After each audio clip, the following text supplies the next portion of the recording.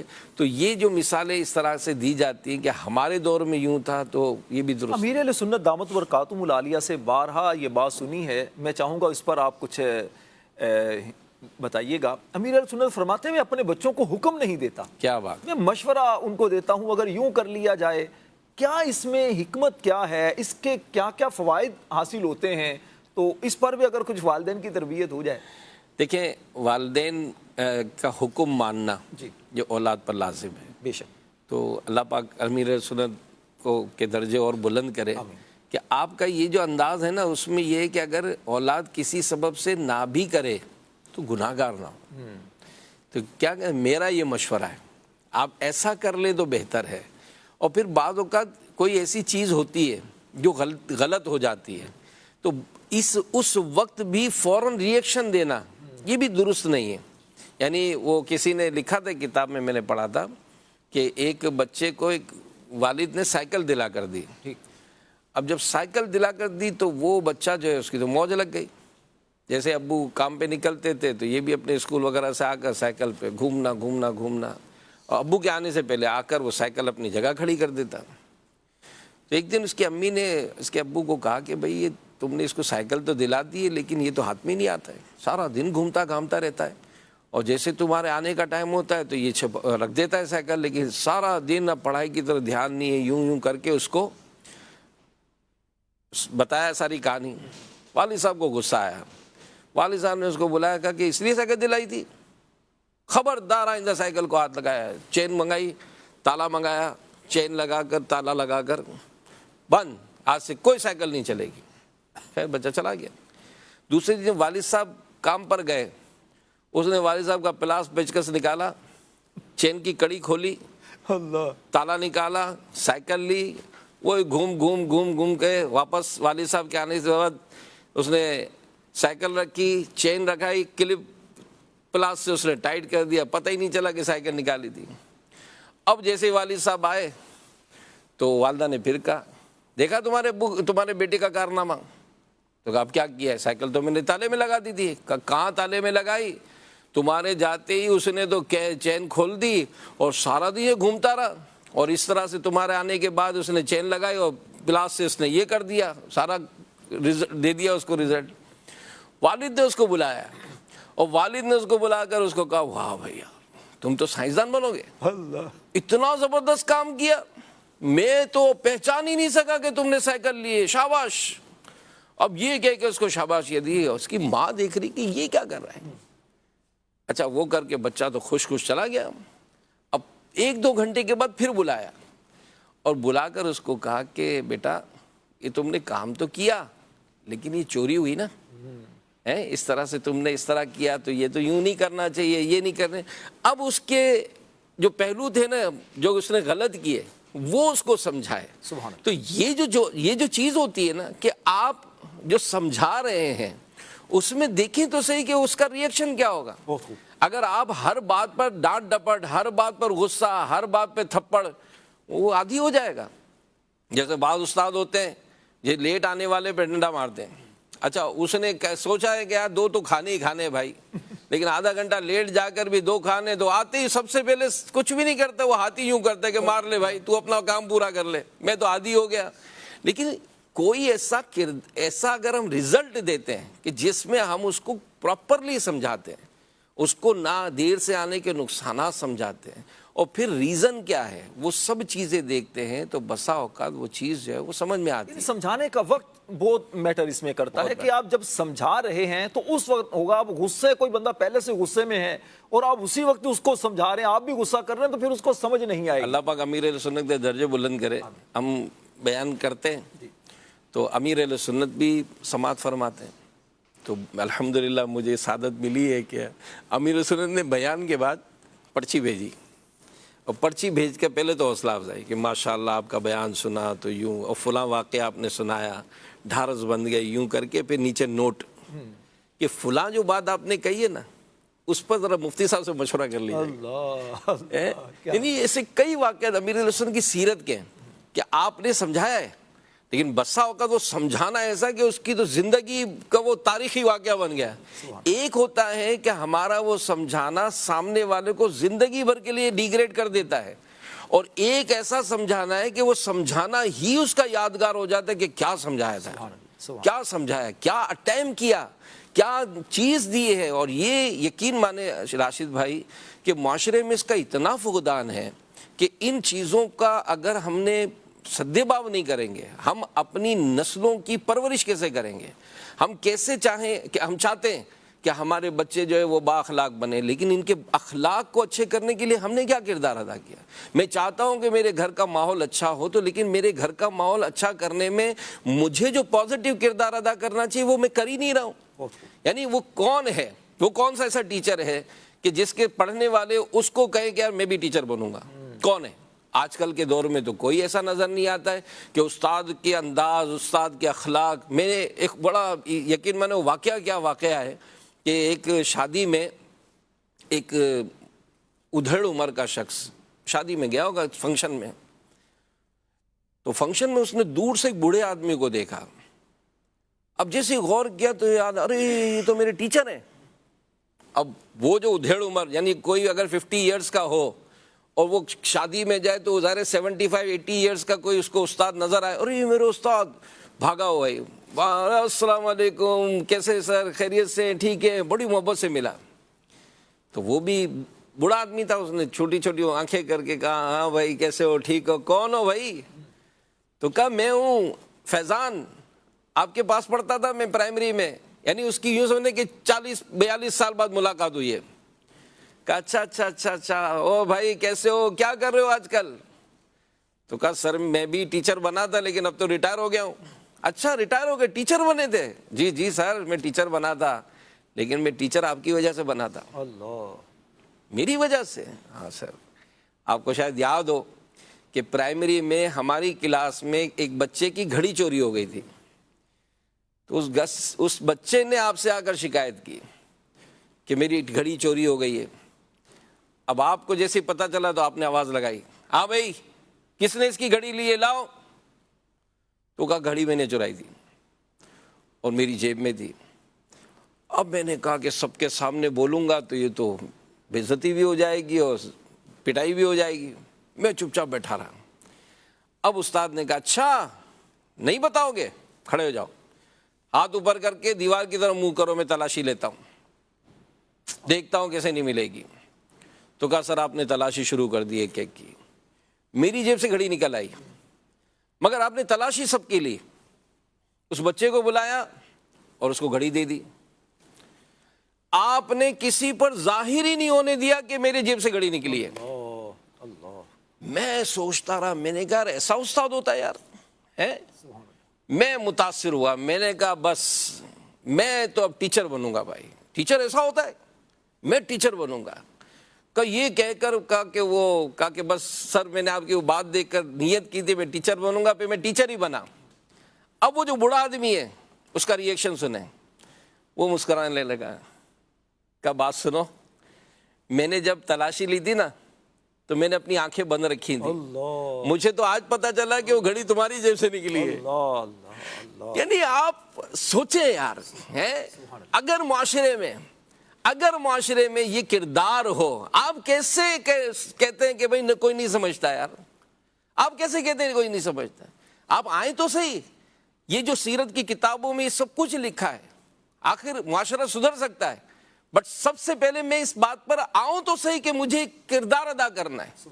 کوئی کرنے کے لیے تیار نہیں ہے, کوئی سمجھانے کے لیے تیار نہیں ہے. بد اخلاقیاں, غصہ, چڑچڑاپن, مار دھاڑ, اگر یہ انداز اختیار کیا تو ہم کیوں یہ کہتے ہیں کہ بھئی نوجوان آج یوں ہو گئے. تو جن کو اللہ پاک نے منصب دیا ہے, جو وہ یہ کردار ادا کر سکتے ہیں, ان کو ہم سب کو سوچنا چاہیے کہ یہ جو بات ہے سمجھانا, جس سطح پر بھی ہو, اس سمجھانے کے لیے مجھے جو کردار ادا کرنا چاہیے اس میں کمی ہے, اور اس کمی کو اگر میں دور کرتا ہوں. سبحان اللہ. ایک آپ نے ٹیچر کی ایک بات سنائی کہ ٹیچر نے دیکھیے اس کا عیب خود پر بھی ظاہر نہیں ہونے دیا, اتنی اس کی عزت کا تحفظ کیا, اور پھر اس کو بھی کیسا اپنے کردار کا گویا اسیر کیا کہ آگے چل کر وہ بھی ایک ٹیچر بنا. اسی طرح حضور ٹیم لیڈر جو ہوتا ہے، ایک بڑا جو ہوتا ہے، قبلہ امیر اہل سنت کی مبارک ذات کو دیکھیں، یقینی طور پر اگر میں کہوں تو آپ کے سامنے بہت سارے ایسے واقعات ہوں گے جس طرح آپ نے فرمایا، اس طرح بہت ساروں سے سنا ہے امیر اہل سنت بیان سکھایا، باقاعدہ اپنے بیان کرنا سکھایا، تلاوت کرنا سکھائی، اور میں نے تو بڑے بڑے نعت خوانوں سے سنا ہے کہ انہوں نے کہا کہ ہمیں طرز بھی امیر اہل سنت نہیں سکھائی۔ ہمیں بتاتے آج بھی بتاتے ہیں کہ یہ اس طرز سے پڑھنا ہی کلام۔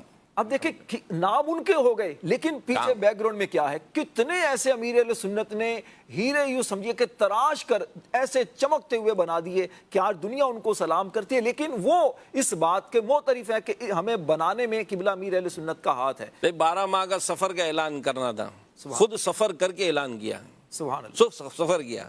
آج اگر ہم دیکھتے ہیں کہ امیر اہل سنت ہم سے کوئی بھی ایسا کام کی امید رکھتے تو خود میدان میں ہے نا۔ سبحان اللہ۔ میں مدنی مذاکرہ دیکھو، آج دنیا بھر میں ماشاءاللہ بہت سے سعادت مند ہیں جو مدنی مذاکرہ قضا نہیں کرتے ہیں، بیٹھتے ہیں دیکھتے ہیں، لیکن ہم یہ دیکھتے ہیں کہ اس ایج میں بھی، یعنی وہ بات شاید مدنی چینل کے ناظرین کو بھی شاید نہیں پتا ہوگا، ابھی جو 6 رجب کے مدنی مذاکرے ہوئے راشد بھائی، میں کسی ایئرپورٹ میں ایک ہمارے عالم صاحب آئے تھے پچھلے مہینے، تو ان کو میں چھوڑنے گیا تھا، تو ہم بھی قصدن، ہمیں معلوم ہی نہیں ہوتا کہ امیر کی فلائٹ کب ہے، لیکن جب وہاں پہنچے تو ایئرپورٹ پہ گاڑیاں اور گہما گہمی تھی، تو سمجھ میں آ گیا امیر سنت تشریف لا رہے ہیں۔ خیر تو زیارت ہو گئی وہاں پر۔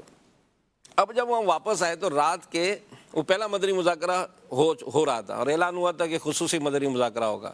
امیر اہل سنت وہاں سے لائیو تھے، اللہ، جہاں بیرون ملک میں وہاں لائیو تھے، وہ لائیو کے بعد کٹ ہوا، کٹ کے بعد امیر کی فلائٹ تھی، فلائٹ کے بعد امیر کراچی پہنچے۔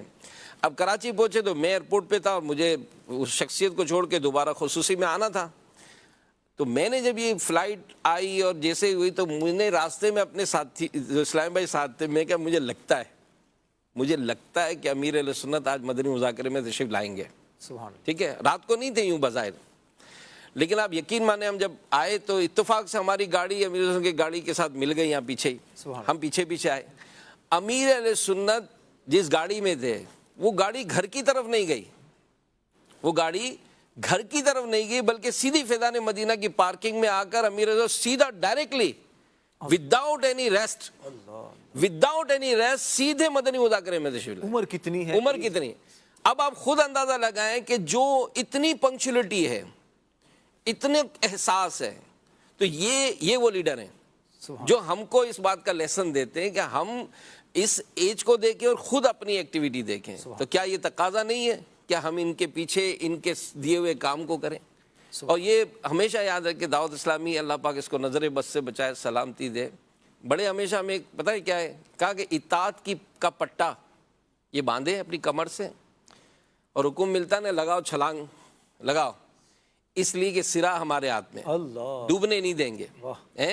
تو یہ جو آج دنیا بھر میں مبلغین کی الحمدللہ جو ایک پورا ایک سلسلہ ہے، اور دعوت اسلامی جو دنیا بھر میں کام کر رہی ہے، الحمدللہ اللہ پاک کی رحمت ہے۔ تو ایک بہترین مثال امیر اہل سنت کی شکل میں ہے کہ جو آج چاہے وہ بچے ہوں تو ان کو بھی، جامعۃ المدینہ کے طلباء کرام ہوں تو ان کو بھی، اساتذہ بھی ہوں تو ان کو بھی، عام عوام میں ہو تو ان کو بھی، اسلامی بہنوں کو بھی، تو ہر ایک کو اپنی ذات سے فائدہ پہنچا رہے ہیں۔ سبحان اللہ، سبحان اللہ۔ مجھے ایک تو وہ حدیث پاک یاد آ رہی ہے جو آخر میں آپ نے جملہ فرمایا کہ اپنی ذات سے فائدہ پہنچا رہے ہیں۔ حدیث پاک میں ایسے شخص کو بہترین فرمایا گیا کہ جو دوسروں کے لیے نفع پہنچانے والا ہو، فرمایا خیر الناس من ينفع الناس، لوگوں میں سے بہترین انسان وہ ہے جو ان کو فائدہ پہنچائے۔ اور دوسری 2 آیات کریمہ پڑھ کر اس کا ترجمہ بیان کر کے انشاءاللہ اختتام کی طرف ہم جائیں گے۔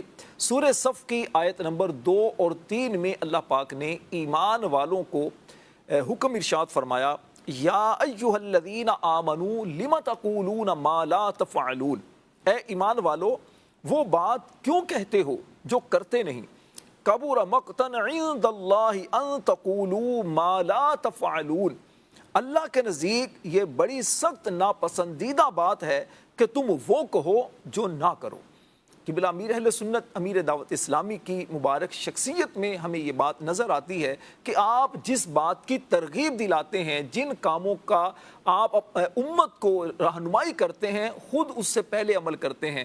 حضور پیٹ کا کفل مدینہ جو کتاب آئی ہے تو اس سے پہلے آپ نے کتنا اپنا وزن کم کر دیا؟ نہیں خود فرمایا کہ میں نے جب یہ کتاب لکھی تو اس کتاب لکھنے میں غالباً 23 کلو یا 28 کلو وزن کم ہوا تھا. اللہ. الحمدللہ تو اللہ پاک کی رحمت ہے بہت. تو یہ امیر اہل سنت کی مبارک سیرت پر بھی ہم نے کچھ رہنمائی حاصل کی رکن شورا سے. اللہ پاک سے دعا کرتے ہیں اللہ پاک ہم سب کو عمل کرنے کی توفیق عطا فرمائے. سمجھانے کا انداز سیکھ لینا چاہیے, نہ آتا ہو تو بڑوں سے سیکھ لینا چاہیے, اس میں بھی بڑا فائدہ ہوتا ہے. اللہ پاک ہم سب کو عمل کی توفیق عطا فرمائے. آمین بجاہ النبی الامین صلی اللہ علیہ وآلہ وسلم. صلو علی الحبیب صلی اللہ علی محمد وعلی آلہ وصحبہ وبارک وسلم.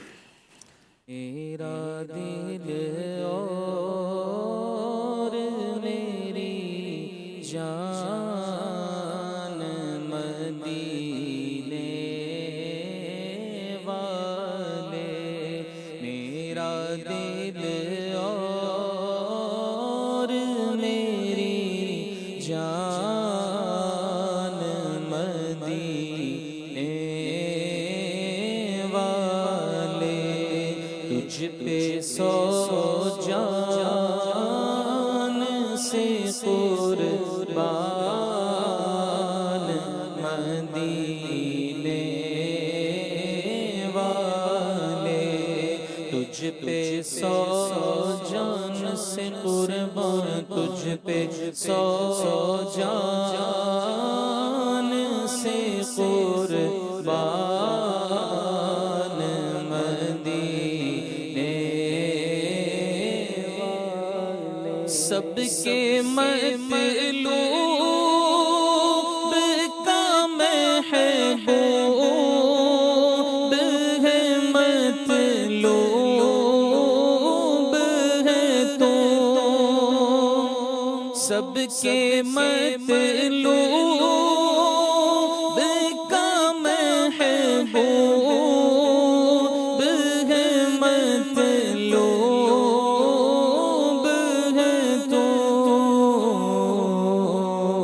اللہ اللہ تیری شان مدینے والے, اللہ اللہ تیری شان مدینے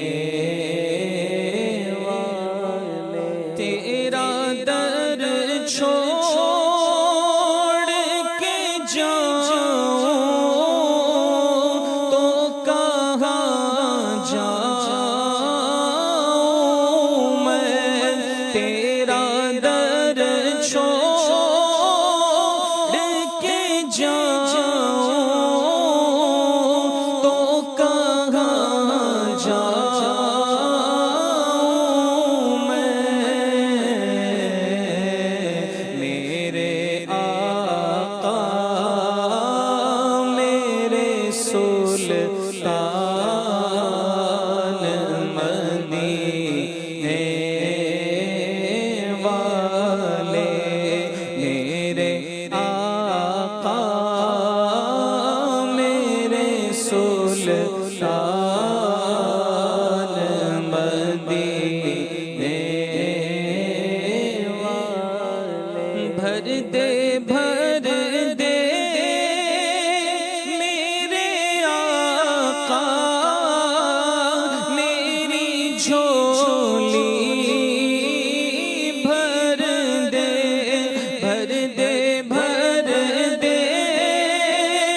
میرے آقا میری جھولی, بھر دے. اب نہ رکھ بے سرو سامان مدینے والے, اب نہ رکھ بے سرو سامان, اب نہ رکھ بے سرو سامان, اب نہ رکھ بے سرو سامان مدینے والے.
پھر تمنا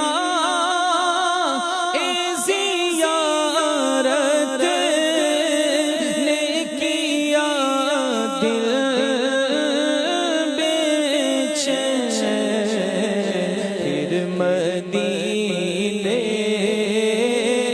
کا ہے ارمان، مدینے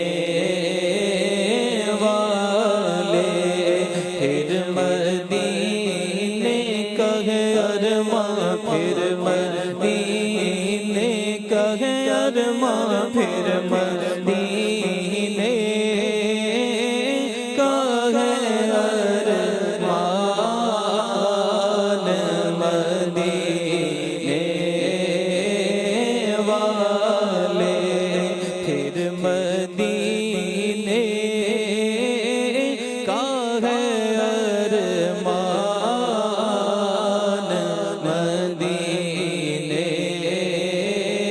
والے سبز گنبد کی فضاؤں میں بلا لو آقا، سبز گنبد کی فضاؤں میں بلا لو آقا، تیرا غافل ہے پریشان، مدینے والے تیرا غافل ہے پریشان، مدینے والے کام آتی ہے تیری ذات ہر ایک دکھیا کے، کام آتی ہے تیری ذات ہر ایک دکھیا کے،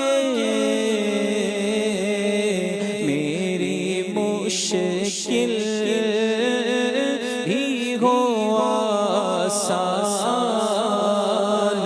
مدینے والے میری مشکل بھی ہو آسان، مدینے والے سگے طیبہ مجھے سب کہے کہ پکارے بے دم، سگے طیبہ مجھے سب کہے کہ پکارے بے دم، یہی رکھے میری پہچان، مدینے والے یہی رکھے میری پہچان، مدینے والے میرا دل اور میری جان، مدینے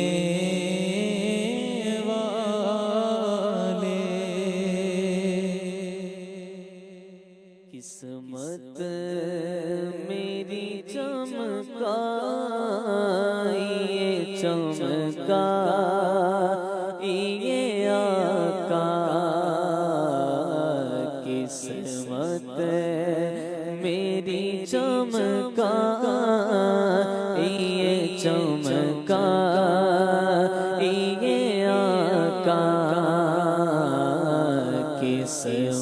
قسمت میری چمکا یہ چمکا یہ آقا قسمت میری چمکا یہ چمکا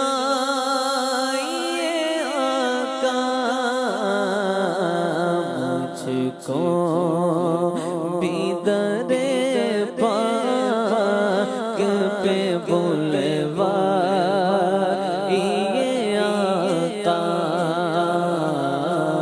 مجھ کو بھی در پاک پہ بلوا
فرما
عصمت میری چمکائیے چمکائیے آقا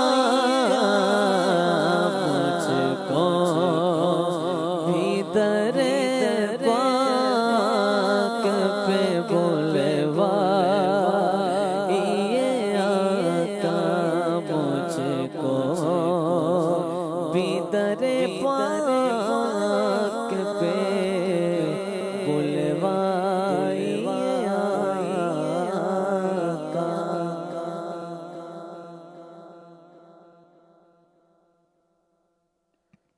صلو علی الحبیب صلی اللہ تعالی علی محمد وعلی آلہ وصحبہ وبارک وسلم. صلاۃ و سلام علیک یا سیدی یا رسول اللہ. الحمدللہ علم دین حاصل کرنے کا ایک اہم موقع مدنی مذاکرہ کہ الحمدللہ مدنی مذاکرے کی برکتیں لوٹنے کے لیے ہم سب حاضر ہیں، اور انشاءاللہ کچھ ہی دیر میں قبلہ امیر اہل سنت دامت برکاتہم العالیہ کی زیارت بھی کریں گے انشاءاللہ الکریم، اور مدنی مذاکرے کے ذریعے انشاءاللہ سوال جواب کا سلسلہ ہوگا. اور مدنی مذاکرے میں جو علم دین حاصل کرنے کا جو ایک سلسلہ ہے، تو نبی پاک صلی اللہ تعالیٰ علیہ وآلہ وسلم کی سیرت میں بھی یہ انداز ملتا ہے کہ سرکار علیہ السلام صحابہ کرام علیہم رضوان کو ان کے سوالات کے جوابات عطا فرماتے. یعنی سرکار علیہ السلام کا یہ بڑی پیارا ایک انداز رہا. تو گویا علم دین حاصل کرنے کے لیے جمع ہو کر اس طرح سے سوال جواب کا سلسلہ کرنا، سننا، یہ الحمدللہ بہت فائدہ مند ہے. اور علماء نے لکھا ہے کہ جو علم کی مجلس میں آتا ہے وہ کم از کم 7 فائدے حاصل کرتا ہے. نمبر 1، وہ شخص طالب علموں میں شمار کیا جاتا ہے اور ان کا سا ثواب پاتا ہے. نمبر 2، جب تک اس مجلس میں بیٹھا رہے گا گناہوں سے بچا رہے گا. نمبر 3، جس وقت یہ اپنے گھر سے طلب علم کی نیت سے نکلتا ہے ہر قدم پر نیکی پاتا ہے. نمبر 4، علم کے حلقے میں رحمت الہی نازل ہوتی ہے جس میں یہ بھی شریک ہو جاتا ہے. نمبر 5، یہ علم کا ذکر سنتا ہے جو کہ عبادت ہے. نمبر 6، وہاں جب کوئی مشکل مسئلہ سنتا ہے جو اس کی سمجھ میں نہیں آتا اور اس کا دل پریشان ہوتا ہے تو حق تعالی کے نزدیک منکسر القلوب یعنی عاجز و بے بس لوگوں میں شمار کیا جاتا ہے. نمبر 7، اس کے دل میں علم کی عزت و جہالت سے نفرت پیدا ہوتی ہے. صحبت صالح ترا صالح کند، صحبت طالح ترا طالح کند، اچھوں کی صحبت اچھا اور بروں کی صحبت برا بنا دیتی ہے. آئیے مدنی مذاکرے کی طرف چلتے ہیں اور ان تاثرات دیکھتے ہیں.